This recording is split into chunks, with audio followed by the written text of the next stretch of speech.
একজন মহান ব্যক্তি বলেছেন, একজন বুদ্ধিমান ব্যক্তি তখনই বলেন যখন তার কাছে বলার কিছু থাকে। অপরদিকে একজন মূর্খ ব্যক্তি সেজন্যই বলেন কারণ তিনি বলতে চান। কম কথা বলার অর্থ এই নয় যে আপনি কম ভাবেন অথবা আপনি কম বোঝেন। কম কথা বলার অর্থ এও নয় যে আপনি পরিশ্রম করতে চান না।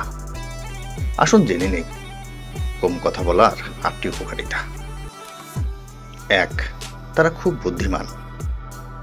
বুদ্ধিমান ব্যক্তিরা সবসময় কথা কম বলে, কারণ তারা জানে অকারণে কথা বললে সমস্যায় পড়তে হয়। 2. তারা অনেক বন্ধুভাবাপন্ন।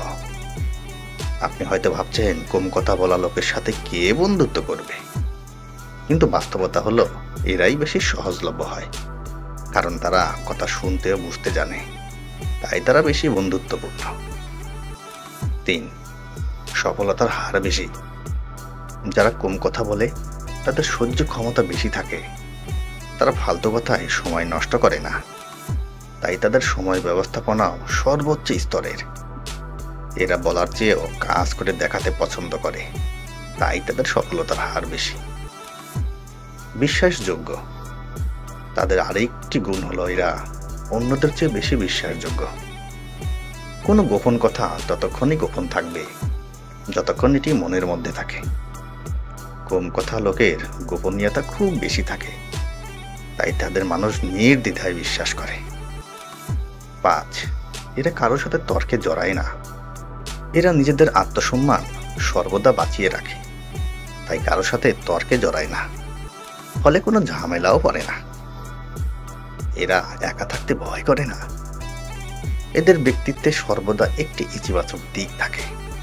এরা মানুষের সাথে বেশি যোগাযোগ করে না, ফলে তাদের যেটুকু অতিরিক্ত সময় থাকে তা সম্পূর্ণ তারা নিজেদের জন্য ব্যয় করে, ফলে তারা শুধু সামনের দিকেই এগিয়ে যায়। এরা শান্তিপ্রিয়। এদের শত্রুর সংখ্যা প্রায় নেই বললেই চলে। যত কম কথা আপনি বলবেন তত কম প্রতিজ্ঞা আপনি করবেন, ফলে আপনি শান্তিতে থাকবেন। 8. তারা বেশি প্রতিভাবান।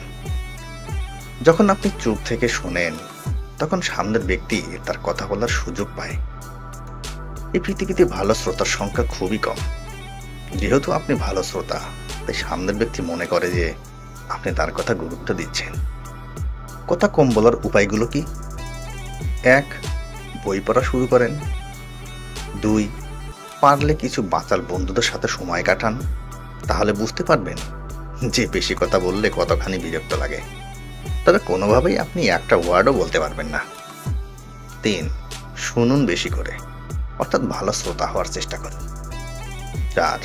ভাবুক হন, অর্থাৎ একটা লাইন বলার আগে চিন্তা করার অভ্যেস গড়ে তুলুন। 5.